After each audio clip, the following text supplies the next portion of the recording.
पाकिस्तान भर च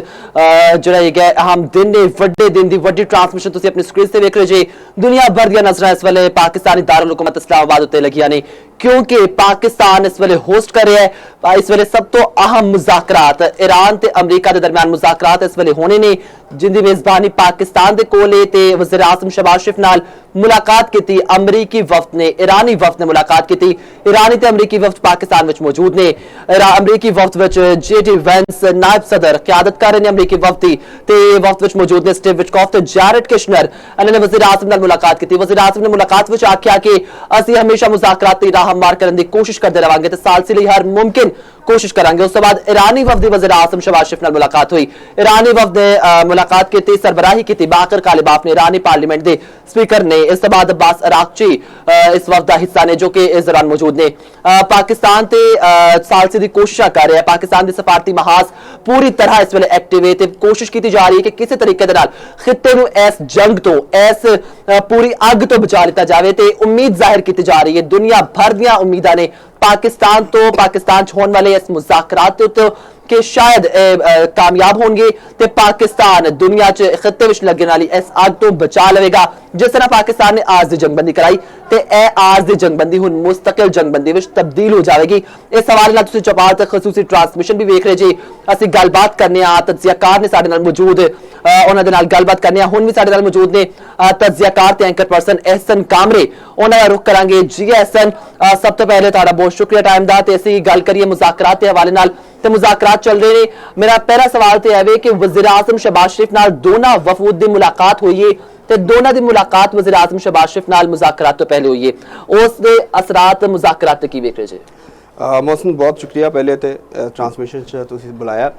देखो पहली गल तो है कि मुज़ाकरात की बहुत सिग्निफिकेंस है अज अगर असीं देखिए तो दुनिया पूरी दियां नज़रां जिहड़ियां ने पाकिस्तान दे उत्ते ने और एक ही आवाज़ जिहड़ी है वो पूरी दुनिया च गूंज रही है और आवाज़ है पाकिस्तान दी और इस्लामाबाद टॉक्स सब देख रहे हैं कि मुलाकातां जिहड़ियां होणगियां जो मुज़ाकरात दी टेबल ते बैठणगे ते इत्थों की निकलेगा तो इस वक्त जिहड़ा प्राइम मिनिस्टर दे नाल जिहड़ी मुलाकातां हो गईयां दोनों वफूद जिहड़े ने प्राइम मिनिस्टर नाल उन्हां दी मुलाकातां होईयां और दोनों की अगर असीं बॉडी लैंग्वेज देखिए तो बहुत बेहतरीन है और बॉडी लैंग्वेज जिहड़ी हुंदी है तुहानूं पता है कि ये तो बहुत एक जिहड़ा ना मैसेज जांदा डिप्लोमैटिकली देखीदा है कि उन्हां दे जिहड़े ड्रैस ने उन्हां दा कलर की है उहदे अलावा यह भी देखा जाता है कि इवन टाई किस कलर की पहनी है मुलाकात किस तरह हुई है चेहरे ते स्माइल सी या नहीं सी और कौन कितना ज्यादा लीन कर रहा सी हर तरह की जिहड़ी चीज़ां ने ना वो देखिया जाती हैं तो बॉडी लैंग्वेज अगर असीं देखने तो बॉडी लैंग्वेज ते जिहड़े दोनों फ्रीकैन ने उन्हां दी बहुत स्ट्रॉन्ग बॉडी लैंग्वेज है एक बड़ा स्ट्रॉन्ग मैसेज तुहानूं मिलता है और यही मैसेज मिलता है कि दोवें जिहड़े ने वो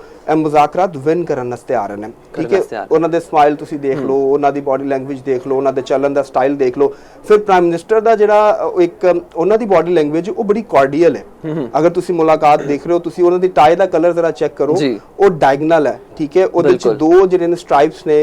एक रेड है एक ब्लू है रेड जिहड़ा वो एक पावर और इस चीज़ दा कलर है और जिहड़ा ब्लू कलर हुंदा वो एक डिप्लोमैटिक कलर है ठीक है और इनू बेसिकली असीं कहने कि एक डिप्लोमैटिक यूनीफॉर्म है बेसिकली और यह कलर जो एक मैसेज दे रहा दोनों कलर्स उन्होंने बैलेंस करने की कोशिश की तो स्टीव विटकॉफ जिहड़े ने अगर उन्होंने तुसीं देखो तो उन्होंने भी नेवी कलर का सूट जिहड़ा वेयर किया है उन्होंने रेड कलर की टाई है उन्होंने भी वो कलर के नाल एक बैलेंस जिहड़ा ना क्रिएट करने की कोशिश की है तो एक नज़र आ रहा है सानू कि जनाब जिहड़ा एक बैलेंस है अगर यह मौजूद है और एक मैसेज पॉजिटिव वाइब्स जिहड़ियां ने वो आ रही ने कि मुज़ाकरात जिहड़े ने वो कामयाबी की तरफ इंशाअल्लाह जाणगे और यकीनन जाणगे और पाकिस्तान की जिहड़ी कोशिश है कि दुनिया का जिहड़ा अमन है उन्होंने यकीनी बनाने दी और इस खिते नूं इस दुनिया नूं इस जंग तो शोलियां तो इन्हां तो बचाने की जिहड़ी कोशिश है वो यकीनन कामयाब होएगी। तुसीं उन्हां दा अगर तुसीं देखते हो कि जिहड़ा ईरानी वफद है उस हवाले नाल भी उन्हां दे भी अगर तुसीं ड्रैस कलर्स देखते हो उन्हां दा भी मुसाफा करन दा स्टाइल देखते हो बॉडी लैंग्वेज देखते हो दा वे उन्होंने हक कीता प्राइम मिनिस्टर नाल मुलाकात हुई तो ये सारियां चीज़ां दस रही ने इवन जदों वो जहाज क्या जा रही कि जो वफद जो सिलेक्ट कीते क़यादत ने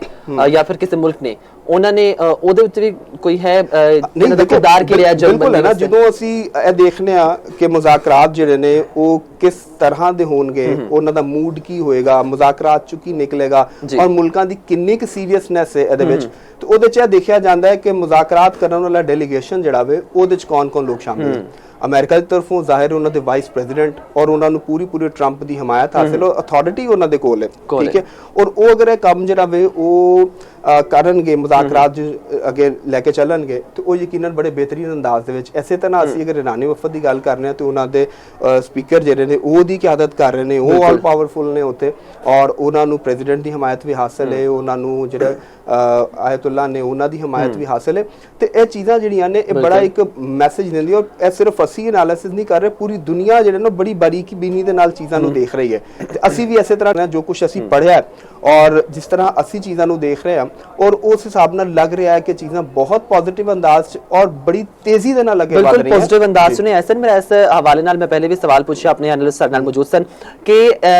ਜੋ ਵਫਦ ਆਇਆ ਉਹਨਾਂ ਦਾ ਰਵੱਈਆ ਤੇ ਬਹੁਤ ਪੋਜ਼ਿਟਿਵ ਹੈ, ਬਹੁਤ ਖੁਸ਼ਗਵਾਰ ਮਾਹੌਲ 'ਚ ਨੇ, ਲੇਕਿਨ ਉਹਨਾਂ ਦੀ क़यादत ਵੱਲੋਂ ਕੀ ਰਵੱਈਆ ਇਖਤਿਆਰ ਕੀਤਾ ਜਾ ਰਿਹਾ? ਟਰੰਪ ਇੱਕ ਪਾਸੇ ਤੇ ਆਪਣੇ ਵਫਦ ਨੂੰ ਭੇਜਿਆ ਹੈ ਮੁਜ਼ਾਕਰਾਤ ਵਾਸਤੇ, ਦੂਜੇ ਪਾਸੇ ਉਹ ਧਮਕੀ ਦੇ ਰਹੇ ਨੇ। ਅੱਜ ਫਿਰ ਉਹਨਾਂ ਦਾ ਬਿਆਨ ਆਇਆ ਕਿ ਜੇ ਮੁਜ਼ਾਕਰਾਤ ਨਾ ਹੋਏ ਤੇ ਫਿਰ ਈਰਾਨ ਦੇ ਉੱਤੇ ਪਾਬੰਦੀਆਂ ਲੱਗਣਗੀਆਂ ਤੇ ਉਹ ਵੱਧ ਨੁਕਸਾਨ ਚੁੱਕੇਗਾ। ਤੇ ਜੇ ਦੂਸਰੇ ਪਾਸੇ ਵੇਖੀਏ ਈਰਾਨ ਦੇ ਵੱਲ, ਤੇ ਈਰਾਨੀ ਵਫਦ ਜਦੋਂ ਆਇਆ ਉਹਨਾਂ ਨੇ ਫਿਰ ਦੁਬਾਰਾ ਇੱਕ ਵੀਡੀਓ ਜੋ ਸ਼ੇਅਰ ਕੀਤੀ, ਇਸ ਦਾ ਮਤਲਬ ਹੈ ਕਿ ਉਹਦੇ ਵਿੱਚ ਈਰਾਨੀ ਬੱਚਿਆਂ ਦੇ ਜੋ ਉਹਨਾਂ ਨੇ ਤਸਵੀਰਾਂ ਰੱਖੀਆਂ ਹੋਈਆਂ ਸ਼ਹੀਦ ਹੋਏ ਬੱਚੇ ਅਮਰੀਕੀ ਹਮਲਿਆਂ ਦੇ ਦੌਰਾਨ, ਕਿ ਉਹਨੂੰ ਕੀ ਮੈਸੇਜ ਦੇਣਾ ਚਾਹ ਰਹੇ ਨੇ ਦੋਵੇਂ क़यादत? देखो मुज़ाकरात जो होंगे ना, एक चीज़ से याद रखो कि ये दो मुल्कों के दरमियान मुज़ाकरात ने और दो ताकतों के दरमियान मुज़ाकरात ने, ठीक है। और दोनों ने लड़ाई जड़ी है वो लड़ी और जंग लगी, सिर्फ एक आरजी सीज फायर है। और उसके बाद पब्लिक सेंटिमेंट्स ਜਿਹੜੀ ਸਿਆਸੀ क़यादत ਹੁੰਦੀ ਹੈ ਜਾਂ ਜਿਹੜੀ ਸਿਆਸੀ ਹਕੂਮਤਾਂ ਹੁੰਦੀਆਂ ਨੇ ਉਹਨਾਂ ਨੂੰ ਪਬਲਿਕ ਜਿਹੜੀ ਹੈ ਨਾ ਉਹਦੀ ਸਪੋਰਟ ਚਾਹੀਦੀ ਹੁੰਦੀ ਹੈ। और फिर पब्लिक ਦੇ ਵਿੱਚ ਆਪਣਾ ਇੱਕ ਇਮੇਜ ਇਹ ਤਾਂ ਨਹੀਂ ਹੁੰਦਾ ਕਿ ਇਸ ਮੁਜ਼ਾਕਰਾਤ ਤੋਂ ਬਾਅਦ ਦੋਨਾਂ ਦੀ ਸਿਆਸਤ ਖਤਮ ਹੋ ਜਾਏਗੀ। ਜ਼ਾਹਿਰ ਸਿਆਸਤ ਵੀ ਕਰਨੀ ਹੈ, ਆਪਣੇ ਲੋਕਾਂ ਕੋਲ ਵੀ ਜਾਣਾ ਹੈ ਔਰ ਉਸ ਤੋਂ ਬਾਅਦ ਮੁਜ਼ਾਕਰਾਤ ਦੇ ਵਿੱਚ ਵੀ ਇਹ ਹੁੰਦਾ ਹੈ ਕਿ ਬੇਸਿਕਲੀ ਮੁਜ਼ਾਕਰਾਤ ਜਿਹੜਾ ਨਾ ਮਾਈਂਡ ਦੀ ਗੇਮ ਹੈ, ਸਾਈਕੋਲੋਜੀਕਲ ਤੁਸੀਂ ਕਿੰਨਾ ਸਟਰੋਂਗ ਹੋ ਔਰ ਪ੍ਰੈਸ਼ਰ ਜਿਹੜਾ ਵੇ ਉਹ ਕ੍ਰੀਏਟ ਕੀਤਾ ਜਾਂਦਾ ਔਰ ਉਹ ਪ੍ਰੈਸ਼ਰ ਇਸ ਤਰ੍ਹਾਂ ਕ੍ਰੀਏਟ ਕੀਤਾ ਜਾਂਦਾ ਤਾਂ ਕਿ ਹਰ ਬੰਦਾ ਜਿਹੜਾ ਵੇ ਇਸ ਵਕਤ ਦੋਨੋਂ ਤਾਕਤਾਂ ਜਿਹੜੀਆਂ ਨੇ ਇਹੀ ਚਾਹ ਰਹੀਆਂ ਕਿ ਉਹ ਵਿਨ ਕਰਕੇ ਨਿਕਲਣ, ਠੀਕ ਹੈ, ਉਹਨਾਂ ਦੀ ਵਿਕਟਰੀ ਹੋਵੇ ਤਾਂ ਕਿ ਉਹ ਆਪਣੇ ਲੋਕਾਂ ਨੂੰ ਜਾ ਕੇ ਦੱਸ ਸਕਣ ਕਿ ਇਸ ਪੂਰੇ ਕ੍ਰਾਈਸਿਸ ਦੇ ਵਿੱਚ ਅਸੀਂ जीत के आए हैं। क्योंकि यह चीज ध्यान च रखो ना, दोनों जो आमने सामने वो दोनों दुश्मन ने सूरत तारीख तक, ठीक है। और वो मुज़ाकरात ली होंगे, मुज़ाकरात कामयाब होंगे ने ते फिर जिन्ना शायद उत्ते मुज़ाकरात हो जाएंगे, डील हो जाएगी, फिर अगे होएगा कि इन्हां दे उत्ते अमल दरामद हुंदा है और कितना बेहतरीन हुंदा है और किस अंदाज विच हुंदा है। फिर ओहदे ते अगलियां गल्लां बाद दियां ने। पहले ते हुण दी सिचुएशन जिहड़ी ना ओहदे हवाले नाल अगर असीं देख रहे हैं तो यही है, ते यही वजह है कि दोनों तरफों जिहड़े बयानात भी आ रहे ने, वीडियोज़ आ रही ने, चीज़ां शेयर हो रही ने, ओहदा दा मतलब सिर्फ यही है कि ज्यादा तो ज्यादा प्रेशर जिहड़ा जिन्ना ज्यादा प्रेशर क्रिएट कर लेगा इहनूं जरा आम लोकां नूं समझाउण वास्ते अगर असीं इस तरीके नाल देख लईए, अगर तुसीं पंचायत कदी अटेंड कीती होवे या कदी आप पंचायती बने या किसी तुहाडा कोई मसला होया तुसीं किसी पंचायत लै गए तो उत्थे हुंदा जिहड़े दोनों फ्रीकेन हुंदे ना वो बड़ी बड़ी वड्डी डिमांड्स लैके और बड़ी एक्सट्रीम पोजीशंस दे उत्ते हुंदे ने और बड़े वध चढ़ के प्रेशर पा रहे हुंदे ने। बिल्कुल, ਤੇ ऐसी सिचुएशन है इस वक्त इन्हां दोवां मुल्कां दी भी है कि वो बहुत एक्सट्रीम पोजीशंस दे उत्ते वो अपने बड़े बड़े मुतालबात लैके आए ने। फिर ਉਹਦੇ ਚ गिव एंड टेक ਹੁੰਦਾ है कि अच्छा ਇਹ चीज़ हो जाएगी। ਹੁਣ देखना ਤੇ ਆਵੇ ਕਿ ਮੁਜ਼ਾਕਰਾਤ ਦੀ ਮੇਜ਼ ਦੇ ਉੱਤੇ ਵਿਨ ਕੌਣ ਕਰਦਾ, ठीक है। वो कौन ज्यादा अपने मुज़ाकरात तो पीछे हटता और अपने मुतालबात तो पीछे हटता और कौन जरा भी अपने मुतालबात ज्यादा गेन करता है। लेकिन इस वक्त की सिचुएशन च मेरे हिसाब नाल अगर मुस्तकिल जंगबंदी हो जाती है तो दोनों जो फिर कहने उन्हों का सब तो बड़ा गेन यही होएगा। ऐसे तुहाडे मुताबिक हुण तक कोई ऐसा नकात जो शराइत दोवां फरीकान वालों रखियां जा रही ने, कोई ऐसी शर्त है जो कि डेडलॉक पैदा कर सकती है मुज़ाकरात के दरमियान या मुज़ाकरात विच रुकावट पैदा कर सकती है? अच्छा, मेरे नज़दीक तो इस वक्त जिन्नी भी शराइत ने ना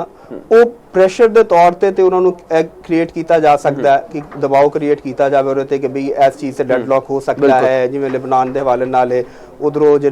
असासे ने बैरून मुल्क ईरान के उन्होंने अनफ्रीज करने के हवाले नाल चीज़ां ने। लेकिन दोनों जो बैठे ने तो इन्ना पाकिस्तान ने जो मीडिएटर का रोल प्ले किया वो चाही तो चीज़ां सन कि जो ईरान के मुतालबात सन वो अमेरिका तक पहुंचे, अमेरिका के मुतालबात ईरान तक पहुंचे। फिर उस तो बाद जिन्ना चीज़ां के उत्ते डिस्कशन हो सकती सी इस वक्त वो टेबल पर मौजूद है, बिल्कुल ठीक है। तो डेडलॉक तो मैनू वैसे डेडलॉक नहीं लगता कि होएगा, क्यों कि दोनों जिहड़े ने वो अपनी अपनी क़यादत को तो ए नाल ए भी अथॉरिटी लैके आए ने कि उन्होंने यह भी पता है कि असीं किन्नी फ्लैक्सीबिलिटी इहदे च है, किन्ना क असीं इन्हां मुतालबा तो पिछे हट सकने और इन्हां दोनों जिहड़े इस टाइम वफूद आए ने इन्हां कोल मुकम्मल अथॉरिटी मौजूद है। बिल्कुल अथॉरिटी मौजूद है। पाकिस्तान ने सालसिदा किरदार ते कीता है, पाकिस्तान हुण तक राबते विच भी रहा, इन्हां नूं टेबल ऑफ डिस्कशन ते भी ले आया, मुज़ाकरात दी मेज़ ते लिया के बा दित्ता। ਹੁਣ ਕੀ ਐਕਸਪੈਕਟ ਕੀਤਾ ਜਾ ਰਿਹਾ? ਪਾਕਿਸਤਾਨ ਦੋਵਾਂ ਨੂੰ ਮਨਾਉਣ ਦੀ ਵੀ ਕੋਸ਼ਿਸ਼ ਕਰ ਰਿਹਾ ਹੈ ਜਾਂ ਫਿਰ ਪਾਕਿਸਤਾਨ ਸਿਰਫ ਔਰ ਸਿਰਫ ਉਹਨਾਂ ਨੂੰ ਟੇਬਲ ਆਫ ਡਿਸਕਸ਼ਨ ਦੇ ਦਿੱਤਾ ਹੈ ਤੇ ਆਖਿਆ ਕਿ ਹੁਣ ਆਪੇ ਹੀ ਆਪਸ 'ਚ? देखो मोहसिन, पहली गल तो है कि पहले तो यह देखना है कि यह मुज़ाकरात किस तरह होंगे, कि दोनों आमने सामने टेबल ते बैठेंगे, ठीक है, और आमने सामने अगर उन्होंने मुज़ाकरात होंगे ने तो फिर पाकिस्तान उस वक्त एक ऑब्जर्वर के तौर पर, फिर जो आमने सामने मुज़ाकरात होंगे ने तो फिर वो कुछ हीट भी हो सकती है, ठीक है, थोड़ा जा कोई किसी को गुस्सा भी आ सकता है, कोई फ्री के कदा उठ के बाहर भी चला जाता है, तो वो फिर आता जो मीडिएटर है उसका रोल है कि उन्होंने दोबारा लिया के बिठाए और ठंडा करे और समझाए क्या ठीक है। अगर इस तरह नहीं होंदा और मैसेजिंग होंदी है कि एक तरफ वो डिस्कशन हुई फिर उन्होंने मैसेज तक पहुँच रहा है, फिर वो मैसेज तो ਉਹਦੇ ਵਿੱਚ ਵੀ ਪਾਕਿਸਤਾਨ ਦਾ ਰੋਲ ਜਿਹੜਾ ਅਹਿਮ ਹੈ। ਉਹ ਫਿਰ ਇਹ ਹੁੰਦਾ ਕਿ ਜਦੋਂ ਉਸ ਫਰੀਕ ਦਾ ਤੁਸੀਂ ਮੈਸੇਜ ਲੈ ਕੇ ਆ ਰਹੇ ਹੋ ਔਰ ਉਹਦੇ ਬਾਅਦ ਨਾਲ ਆਪਣੀ ਇਨਪੁਟ ਵੀ ਤੁਸੀਂ ਦਿੰਦੇ ਹੋ, ਸੁਜੈਸ਼ਨ ਦਿੰਦੇ ਹੋ ਕਿ ਉਹਨੂੰ ਇਸ ਤਰੀਕੇ ਦੇ ਨਾਲ ਜਿਹੜਾ ਵੇ ਉਹ ਦੇਖ ਲਿਆ ਜਾਵੇ ਔਰ ਉਹ ਸੁਜੈਸ਼ਨ ਹੁੰਦੀ। ਤੇ ਮੈਨੂੰ ਤਾਂ ਇਸ ਤਰ੍ਹਾਂ ਲੱਗਦਾ ਕਿ ਦੋਵਾਂ ਦੇ ਬਰਾਹ ਰਾਸਤ ਹੀ ਮੁਜ਼ਾਕਰਾਤ ਹੋਣਗੇ, ਇੱਕ ਟੇਬਲ ਦੇ ਉੱਤੇ ਬਹਿ ਕੇ ਹੋਣਗੇ, ਕਿਉਂਕਿ ਅਗਰ ਐਸਾ ਨਾ ਹੋਣਾ ਹੁੰਦਾ ਤੇ ਸ਼ਾਇਦ ਜਿਸ ਤਰ੍ਹਾਂ ਪਹਿਲੇ ਮੈਸੇਜਿੰਗ ਚੱਲ ਰਹੀ ਸੀ ਉਹ ਹੋ ਜਾਂਦੀ। ਤੇ ਉਹਦੇ ਚ ਪਾਕਿਸਤਾਨ ਦਾ ਜਿਹੜਾ ਰੋਲ ਹੈ ਉਹ ਇੱਕ ਵੱਡੇ ਵਾਲਾ ਔਰ ਇੱਕ ਸਮਝਾਉਣ ਵਾਲੇ ਦਾ ਰੋਲ ਹੋਏਗਾ ਕਿ ਵੀ ਅਗਰ ਕੋਈ ਚੀਜ਼ ਹੁੰਦੀ ਤਾਂ ਉਹਦੇ ਚ ਉਹਨਾਂ ਨੂੰ ਟੋਨ ਡਾਊਨ ਵੀ ਕਰੇ ਕਿ ਗੁੱਸਾ ਵੀ ਜ਼ਿਆਦਾ ਨਾ ਹੋਵੇ, ਮਾਹੌਲ ਜ਼ਿਆਦਾ ਖਰਾਬ ਨਾ ਹੋਵੇ, ਚੀਜ਼ਾਂ ਨੂੰ ਮੈਨੇਜ ਕੀਤਾ ਜਾਏ ਔਰ ਉਹਦੇ ਚ ਆਪਣੀ ਜ਼ਾਹਿਰ ਸੁਜੈਸ਼ਨ ਵੀ ਪਾਕਿਸਤਾਨ ਜਿਹੜਾ ਵੀ ਉਹ ਦੇਗਾ ਔਰ ਪਾਕਿਸਤਾਨ ਦੀ ਸੁਜੈਸ਼ਨ ਜਿਹੜੀ ਉਹਨੂੰ ਵੇਟ ਦਿੱਤਾ ਜਾਏਗਾ ਪ੍ਰੋਪਰ, ਕਿਉਂਕਿ ਯੈਸ ਇਸ ਵਕਤ ਅਗਰ ਟਰਸਟ ਦੋਨਾਂ ਪਾਰਟੀਆਂ ਨੂੰ ਹੈ ਵੇ ਤਾਂ ਪਾਕਿਸਤਾਨ ਦੇ ਉੱਤੇ ਟਰਸਟ ਹੈ ਔਰ ਇਹੀ ਵਜ੍ਹਾ ਕੋ ਪਾਕਿਸਤਾਨ ਦੇ ਵਿੱਚ ਸਮਝੋ ਕਿ ਜੇ ਪਲੜਾ ਬਰਾਬਰ ਕੀਤਾ ਹੋਇਆ ਤੇ ਵਿਚਕਾਰ ਪਾਕਿਸਤਾਨ ਹੈ ਜਿਹਨੇ ਪਲੜਾ ਬਰਾਬਰ ਕੀਤਾ ਹੋਇਆ ਦੋਨਾਂ ਪਾਰਟੀਆਂ ਨੂੰ। ਇਹੀ ਵਜ੍ਹਾ ਹੈ ਕਿ ਪਾਕਿਸਤਾਨ ਦੇ ਹੱਥ ਚ ਤਰਾਜ਼ੂ ਇੱਕ ਨਿਊਜ਼ਪੇਪਰ ਦਾ ਤੌਰ ਤੇ ਚੱਲ ਰਿਹਾ ਔਰ ਉਹ ਦੋ ਜਦੋਂ ਮੁਜ਼ਾਕਰਾਤ ਹੋਣਗੇ ਉਹਦੇ ਚ ਵੀ ਇੰਜ ਹੀ ਹੋਏਗਾ ਕਿ ਕੁਛ ਇਧਰ ਵੇਟ ਰੱਖਤਾ ਹੈ ਕੁਛ ਇਧਰ ਵੇਟ ਰੱਖਤਾ ਹੈ ਤਾਂ ਕਿ ਬੜੇ बेहतरीन तरीके ਨਾਲ ਲੱਗੇ ਚੱਲ ਪਾਕਿਸਤਾਨ ਦੀ ਰਾਏ ਨੂੰ ਅਹਿਮੀਅਤ ਦਿੱਤੀ ਜਾ ਰਹੀ ਹੈ। ਇੱਥੇ ਦੱਸੀਏ ਕਿ ਈਰਾਨ ਤੇ ਅਮਰੀਕਾ ਦੇ ਵਿਚਕਾਰ ਮੁਜ਼ਾਕਰਾਤ ਤੇ ਇਸਲਾਮਾਬਾਦ ਵਿੱਚ ਬੈਠਕ ਜਿਹੜੀ ਸਜਣ ਵਾਲੀ ਹੈ ਤੇ ਉਸ ਵਸਤੇ ਸਹਾਫੀ ਵੀ ਜਿਹੜੇ ਇਸਲਾਮਾਬਾਦ ਪਹੁੰਚ ਚੁੱਕੇ ਨੇ। ਇਸਲਾਮਾਬਾਦ ਵਿੱਚ ਮਜ਼ੀਦ ਕੀ ਹੋ ਰਿਹਾ ਹੈ ਇਹ ਜਾਣਨੇ ਆਸੀ ਆਪਣੇ ਨੁਮਾਇੰਦੇ ਨਈਮ ਅਸਰ ਕੋਲੋਂ ਜੋ ਕਿ ਇਸ ਵੇਲੇ ਕਨਵੈਨਸ਼ਨ ਸੈਂਟਰ ਵਿੱਚ ਮੌਜੂਦ ਨੇ। ਜੀ ਨਈਮ ਕੀ ਤਫਸੀਲਾਤ ਨੇ? जी बिल्कुल, इस टाइम पूरी दुनिया दी नज़र इस्लामाबाद ते ने, पाकिस्तान ते ने और पाकिस्तान ते नज़र इस ने कि पाकिस्तान दुनिया नू अमन देन जा रहा है। पाकिस्तान कोशिश कर रहा है कि इस दुनिया दे विच अमन कायम किया जाए। मशरिक़ वस्ता दे विच जिहड़ी जंग लगी हुई सी अमरीका और ईरान के दौरान दे माबैन और उस जंग की वजह तो पूरी दुनिया इफेक्ट हो रही सी, पूरी दुनिया दे विच पैदा हो रहे सन। पाकिस्तान कोशिश कर रहा सी कि इस जंग नू रोकिया जाए, ख़त्म करवाया जाए। पूरी दुनिया इस जंग तो मुतासिर हो रही सी, ਜਿਹੜੇ सन मसाइल पैदा होए सन, महंगाई होई सी और ਜਿਹੜੀ सूरत हाल सी वो बड़ी ख़राब हो रही सी। पाकिस्तान ने अपनी कोशिशां जारी रखियां। अमरीकी सदर प्रेसिडेंट ट्रंप ने बड़े सख्त बयान दिते और तकरीबन पूरी दुनिया जिहड़ी सी वो तकरीबन मायूस हो चुकी सी और जिवें कि बड़े सख्त पैगामात अमरीका की तरफों आ रहे सन, लेकिन पाकिस्तान ने अपनी एफर्ट्स अपनी कोशिशां जारी रखियां और बिल आखिर एक जिहड़ी आरजी जंगबंदी हो गई है। और उस तो बाद हुण पाकिस्तान दे विच एक बैठक सजाई गई है, एक पंचायत ला लो, एक जिहड़ा समझ लो कि एक इत्थे मुज़ाकरात दी टेबल सजा दी गई है और पाकिस्तान की ये सफारती बड़ी वड्डी कामयाबी है कि पाकिस्तान ने दो अफ्रीकैन जिहड़े कि आपस में जंग करते सन पे उन्होंने एक टेबल ते बिठा दिता है और कोशिश की जा रही है कि इस रीजन नू मशरिक़ वस्ता नू अमन दिता जाए। हुण तक दियां इतलात के मुताबिक इस टाइम जिहड़े ने मुज़ाकरात ने अमरीका और ईरान के माबैन वो चल रहे हैं। अमरीका की तरफों उन्होंने जिहड़े नायब प्रेसिडेंट ने जी वेंस उन्होंने की क्यादत एक वफद इत्थे पहुंचे हुए हैं, जदों कि ईरान की तरफों एक बड़ा वड्डा वफद जिहदे तकरीबन दस्सिया जा रहा है कि 70 के करीब लोग जिहड़े ने उन्होंने ऑफिशियल्स जिहड़े ने वो इहदे च आए ने और वो मुज़ाकरात च हिस्सा लै रहे हैं। पूरी दुनिया दी नज़रां इस टाइम लगियां होईयां ने इस मुज़ाकरात के उत्ते। देखने आ मुज़ाकरात दे विच दो की रिजल्ट निकलता है। कोशिश कर रहे हैं हर बंदे की पाकिस्तान दे विच एक कोशिश है कि जिहड़ी पाकिस्तान इस जिहड़ी जंग है दुनिया दे विच लगी हुई इस जंग दा खात्मा होवे। जी।